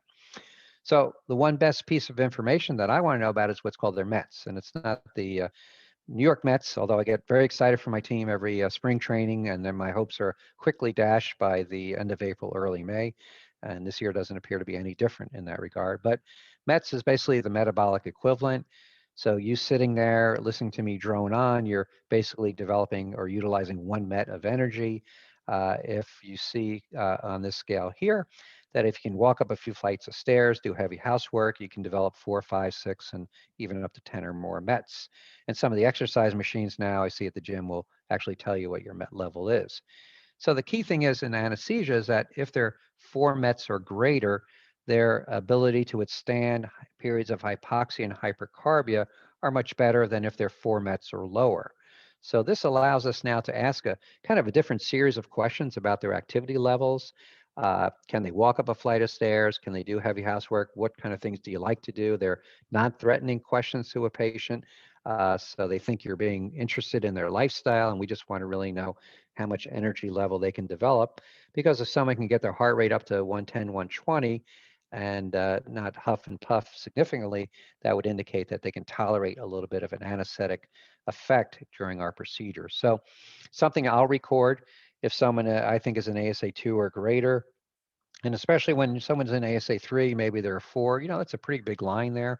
And where do you really drop them into? But, you know, if they have some medical illnesses, but they can walk up 2 flights of stairs or they walk a mile or 2 every day, you know, I give them 5 METs and I record that into my documents. And that allows me a bit more comfort level of treating them as opposed to someone who says, yeah, I used to get out and walk and do this or that, but now I'm pretty much sitting around the house, you know, watching TV. So good bit of information to have. This is out of my old dental school textbook, one of Malamud's books, but you can see the ASA1 was up the flight of stairs with no problem, the 2, the 3, and you can see the vulture circulating around, cycling around the 5. So again, not a new concept, but one that's been more identified and codified for us. So we're getting close to my end of time, so I'll wrap up with this case.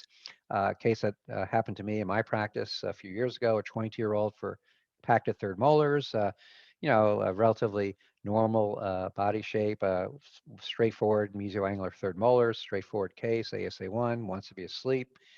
And my anesthetic plan was nitrous and oxygen, followed by an IV anesthesia with administration of local.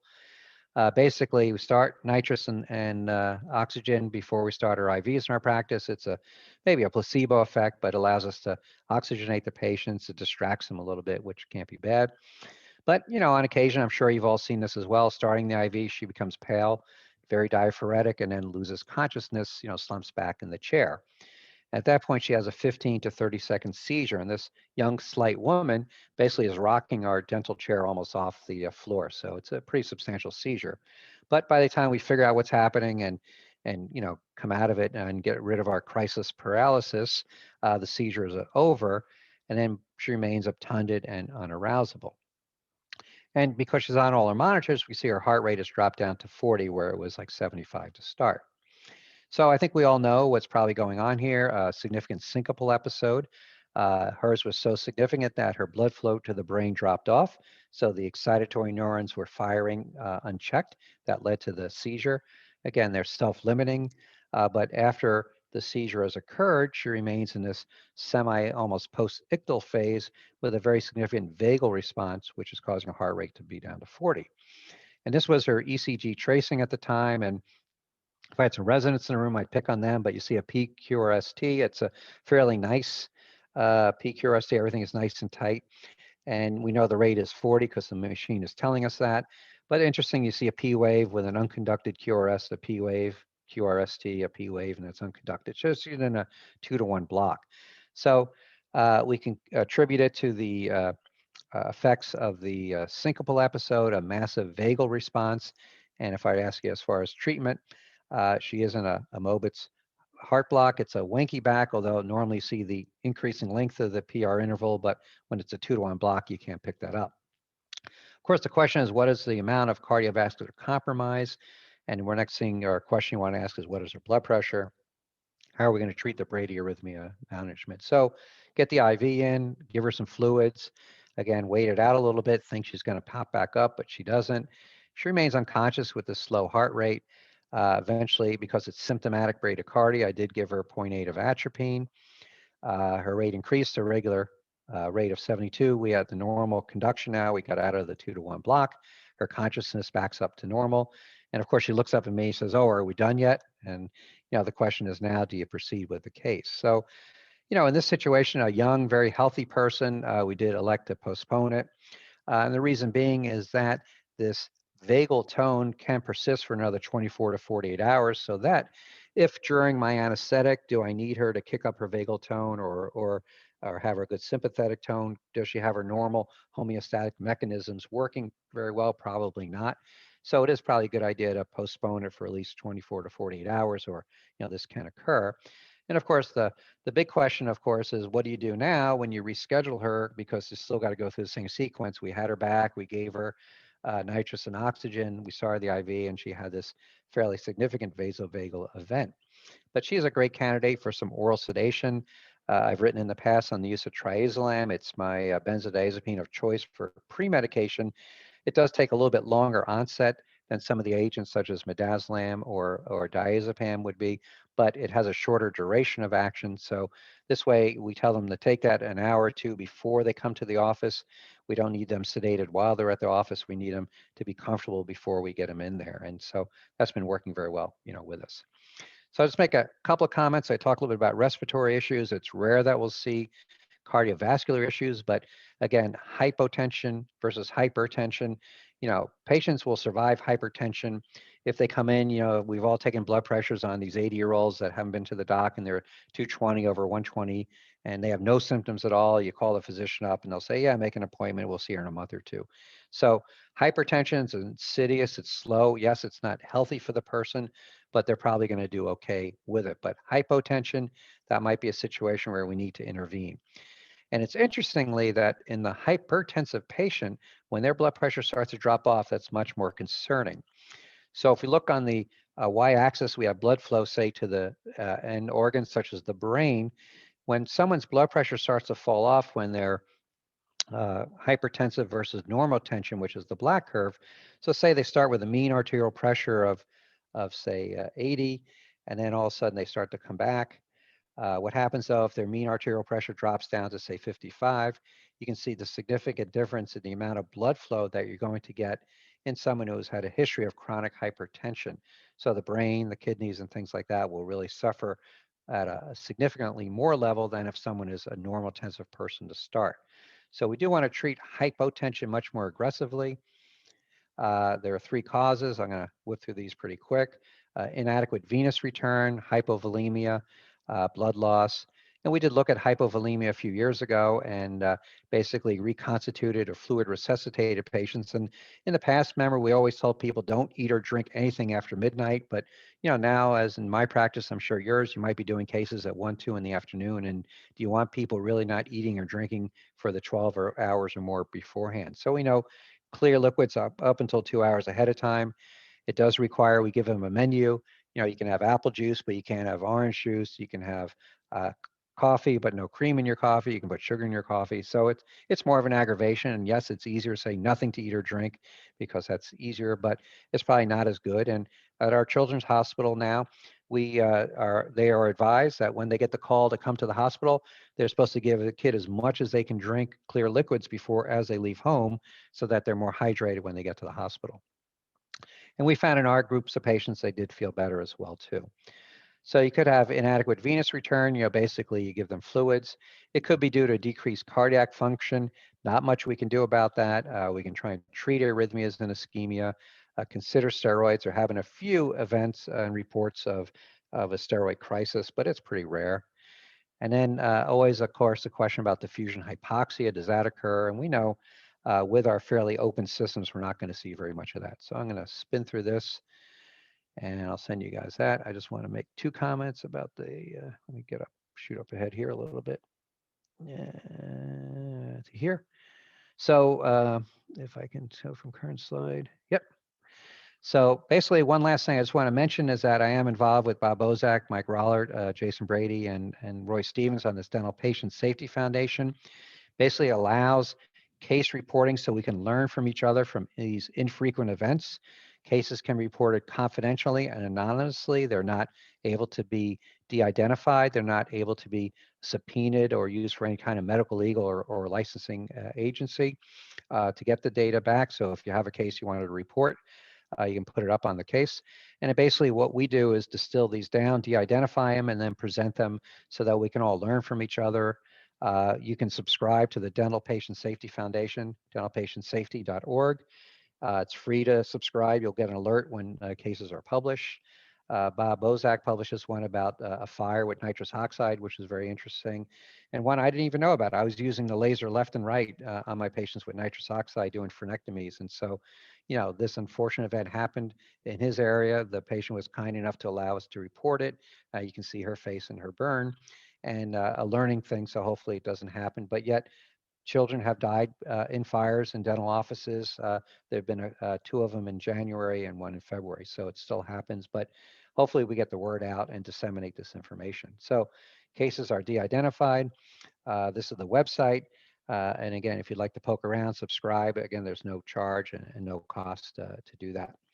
So I'll conclude here, and sorry to run over a couple of minutes, but again, I want to congratulate the Canadian Dental Society of Anesthesiology for putting on these programs, and Hans and I will stick around for some questions. Let me stop sharing. Great, thanks Stu, and thanks Hans for sharing your knowledge with us. Hans, we'll get you to come back on screen, thank you. And maybe we'll just get Dr. Walker to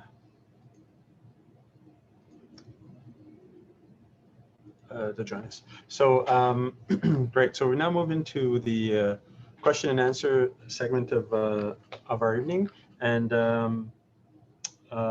I'll just turn things over to Kevin to start with. Kevin, you would like to ask a question? Yeah, I've got a question for Hans, but just one shameless plug. Stu was talking about simulation in your own office. Rick Ritt is the fellow who runs Dental Simulation Specialists. I've had him into the office on 2 occasions. It's not a cheap day.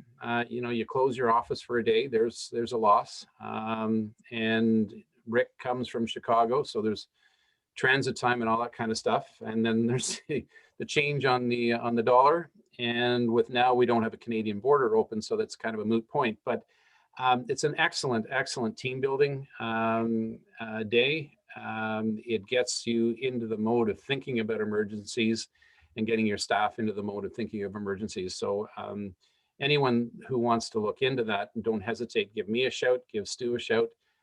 And once our borders are open, hopefully Rick will be willing to come up. But Hans, my question to you is, if we look back to our early experiences with opioids, you know, way back in the 1800s and 1900s, you know, opioids were out there for management of just about everything. And we see where we've come with that. And this may be an unfair question, but with the cannabis industry, have there been enough clinical trials done, enough studies done to suggest that we're not going to go down the same rabbit hole 100 years from now and learn about the mistakes from overusing cannabis? Lots there, Kevin. First of all, before I answer the question, I just want to say congrats, man. You have like 80 people online on almost 90 on a Wednesday night. So pretty impressive. And actually one of the attendees, Bruce, reached out to me from Thunder Bay. So I mean, this is pretty impressive. So okay, let me tackle your question. So it's not unfair. It's permeating lots of people's thoughts, especially when you have, you know, media flipping cannabis on its head. You know, 5 years ago, this was the next miracle drug that was going to cure everything, and now it's the, you know, the next coming of the vegetable crisis in 10 years as we vegetate half of society with cannabis-based products. So I think, you know, one thing's for sure, the opioid epidemic was also led by this need to treat pain and give it a number, and we had the magic pill to take that number away. Hopefully we're not doomed to repeat the future. Your answer to the answer to your question about randomized controlled trials, absolutely not. We do not have randomized controlled trials right now that support the use of a product, because as I mentioned earlier, not a single industry partner has taken any of these products down that preclinical pathway to get to the place where the FDA, other than Epidiolex, so give GW Pharma some credit, to get a DIN approval for a condition. Hence, patients will continue to have to pay for these things. There will not be coverage, except you have catastrophic kind of injuries and the lawyers get involved and the courts say you can have 30 grams a day and use this product at the moment. That's the only way you're getting this drug today covered. You know, the people that are studying these things and using the products that we have to create some of that evidence and using it in patients, you know, go back 2 or 3 decades when HIV neuropathy was around, the FDA shut down any physician pretty quickly that was using cannabis to help with neuropathic pain. And, you know, there's a reason that Church Street here in Toronto has the largest dispensary in North America almost, because we have a huge HIV population that have for decades been gravitating to cannabis products for their neuropathic pain, et cetera. So, you know, the anecdotal evidence is there. Do we have RCT evidence to support it? No. So what's our next best step right now? Some of that real world evidence type work we're doing. And we at least have to understand what is in the product that people are consuming. And so, you know, we're kind of going at it backwards, because I think we've lost the at this moment, because we've been one of the countries to say, hey, let's make tax dollars off of this and open this up to everyone. We may not go backwards and actually get that preclinical data. So other countries, for example, you better believe China's about to get into this game, and they're probably going to go at it solely from the basic science angle and do the molecular testing and get the CMC data to bring some products forward. So, you know, we've paved the way, we've moved it forward. Folks building guidelines, and you're going to see them. I've been part of a few Delphi kind of guidelines. Unfortunately, a couple of them have been sponsored by some of the industry, and you know what's going to happen when you have sponsorship from industry, you're going to get called into question. But it is really the folks using these things that are saying, you know, if you get to 20 milligrams of THC and someone still doesn't have a response, that you need a specialist, and we need to be careful in terms of what those max doses are, and going the other way, which is a discussion we never had with the opioids early on. You know, as Stu said, stimulation, flying a plane, we're anesthesiologists, we better know how to land it. And we didn't do that with the opioids. I think we're at least starting with the understanding that there is no drug that you can continue to give without consequences long term. I'm going to ask a question that one of the attendees has asked us, participants has asked us, do you guys know if dentists can prescribe cannabinoids in Canada? First of all, no one can prescribe cannabinoids in Canada because it's not a DIN. So can dentists authorize? Absolutely they can. They're a doctor. And so, you know, that I forgot to mention at the tail end of my talk that anybody who's interested in being part of that real world evidence study, if you have a population, for example, Sick Kids has approached me. They have a population of epidermolysis bullosa patients that are now adults, and they think that, you know, there's some creams on our portal that are high CBD content they want to put into the study. The only way they're going to get any evidence is to use this portal as a surrogate to get some of these outcomes. And so, you know, if any of the dentists out there are interested in that, I'm going to just say it here. I have the ability, if you want to participate in the study, to potentially get you the CME to help you understand how to go about safely prescribing and authorizing. So just a shameless plug on my end in terms of moving the study forward so we can get our 2,000 patients. So something for your audience to know if they're interested. Dr. Walker, I'd like to give you the opportunity to ask a question. Sure, thanks. Tremendous presentations, gents. I really enjoyed it. I look at Dr. Clark's data and the whole issue of cannabis just from a different perspective. And I guess one of the things that seems to be a lack of a plethora of good evidence is when we look into recreational use of cannabis, you know, there's guidelines for everything. For example, you know, airplane pilots, you know, healthcare professionals. But it seems that with the long half-life and various metabolic changes and various neurocognitive changes that occur in people, it affects their functionality. I see the data that you presented. Is there much research or data to support, you know, safe use of these of various cannabinoids and still function in society? I'll just go on record and say I don't smoke pot, but I'm sure there are some healthcare practitioners and airplane pilots who do. So is there any data that sort of looks at this issue? Yeah, great question. So there's that whole occupational hazard aspect of this, and you know, the WMS stuff isn't my area of expertise, but I've been on panels where, you know, from a cannabis perspective, there are certain jobs that are just zero tolerance policies, right? People that fly our planes, even our border service agents, apparently, if you know, I were to prescribe somebody a cannabis product that had a proponent of THC, they'd be called into question about performing their tasks, etc. That I think there was a guideline by one of the, either the OPP or one of the, maybe it was the Alberta Police, where they said that, you know, if you consumed a cannabis product, you couldn't work for 28 days, something like that. So we have all these policies that we clearly, there's no basis for them. And so the only way we can do that is to start to collect that data in terms of metabolism, peak concentrations, and look at those effects. So there's some driving simulator work now being done at TRI, for example, to look at, you know, some of those outcomes in terms of our behavioral responses. There's no roadside test for cannabis. So as much as you have a behavioral test for alcohol and potentially opioids, there isn't a good behavioral test yet for cannabis. And so all of these things are going to take time to evolve. And, you know, for the most part, I just want to distinguish, you know, when we say cannabis, everybody thinks weed. And we really have to get over that concept in our head. We're not having people consume joints. Many people who started on the inhalational path are now moving and gravitating towards much lower doses. There's a big difference from a titrated, you know, dose of cannabis. And you look at people driving around on their fentanyl patches. Should we be enabling that? People are, you know, consuming thousands of milligrams of opioids and driving around. So I think we've learned from some of these things.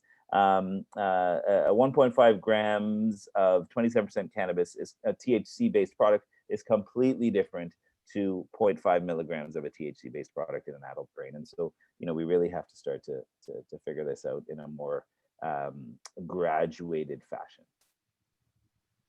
Do we have any idea of what the penetration of these products are within the dental profession? What frequency are they being used? Do you ask? Yeah. Yeah, I mean, do you ask? So I Oh. think, right? So if it's 1 in 5 in the perioperative space, it sure as hell is probably 1 in 5 in the dental anesthesia space. I see. Okay. Great. And we are in Canada, so remember that, right? So this is the land where cannabis is. It has always been the second most recreationally used drug, and when you look at the 20 and 30-year-old population, their use has increased over the last few years for sure. I'm just going to shift over because there's a couple of questions that were aimed at Stuart. One of them was, what's your ideal recommendation for a frequency of simulation training?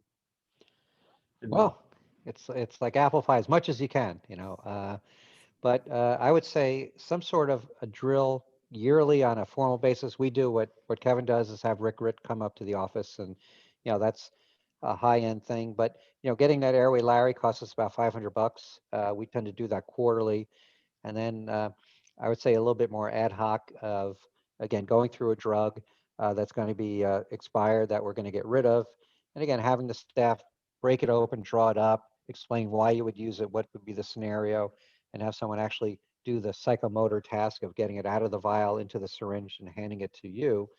I think that's invaluable. So, as I say, those are drugs and things you're going to throw out anyway. Okay.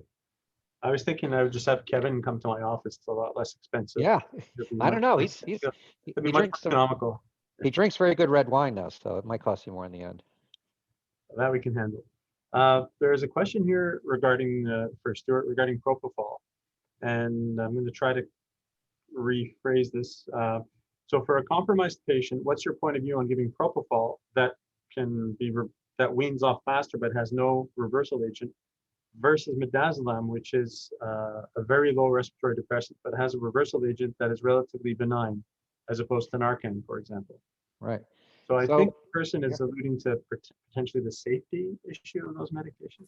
Yeah, and I sort of mentioned that a little bit. And then again, it's hard to give specific recommendations per se, but if I have someone that I gave propofol to and they went into a hypoxic event, they became very relaxed and stopped breathing, it's going to naturally onset and offset fairly quickly on its own.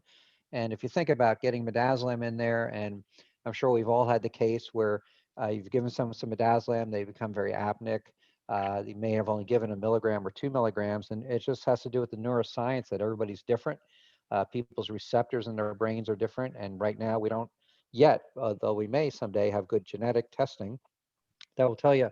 I just did one of those things, all of us, I don't know if you have that here in Canada, where you donate blood and everything, and then they're pooling all the data together, and they sent me my results. You can look at your DNA, and you get to see where you're from, like the ancestry thing, but it tells you what you're going to like, cilantro or not, and you even got as significant as to say whether my earwax would be dry and flaky or gooey and based on my genetic output. So we're going to be able to tell. There's supposedly some genetic testing for opioid propensity towards addiction, and therefore, so I didn't really answer the question. My gestalt on that is my own practice is that I'd rather have something that's going to wear off in 3 to 5 minutes than something where I gave a drug. Now I have to try and get someone to get the flumazenol, get it into the patient, and then reverse the effect that way. But again, we should be capable of supporting the airway.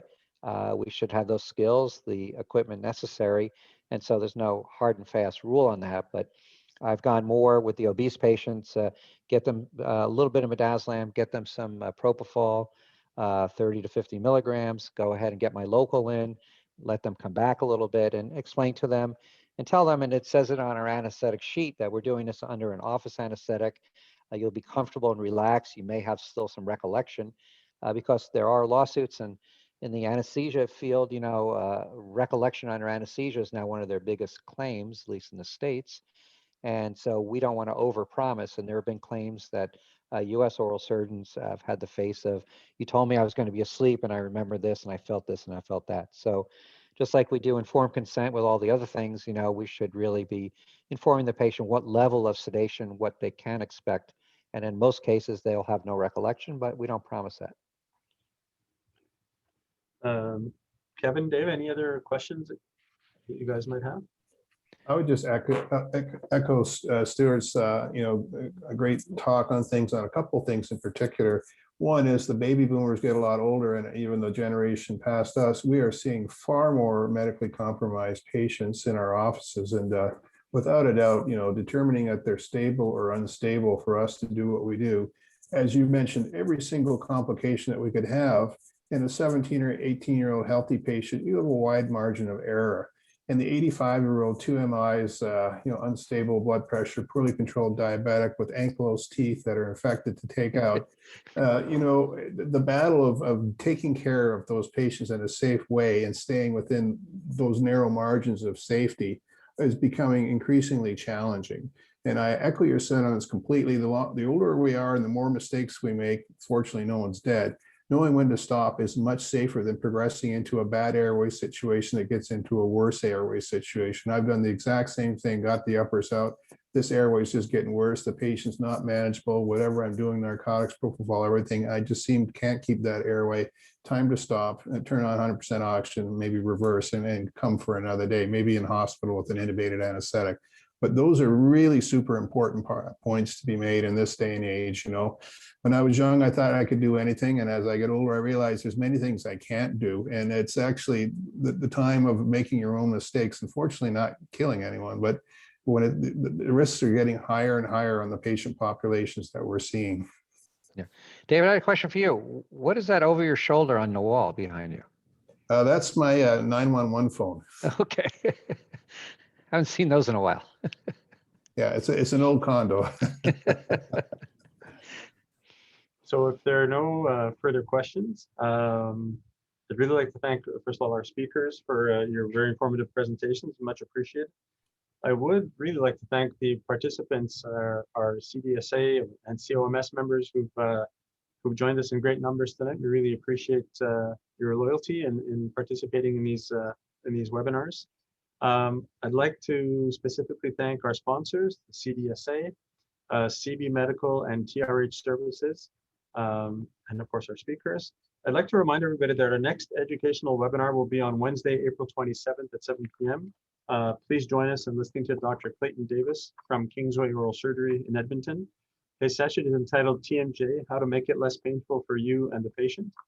I'm hoping that Kevin Lung might make a cameo appearance during that presentation.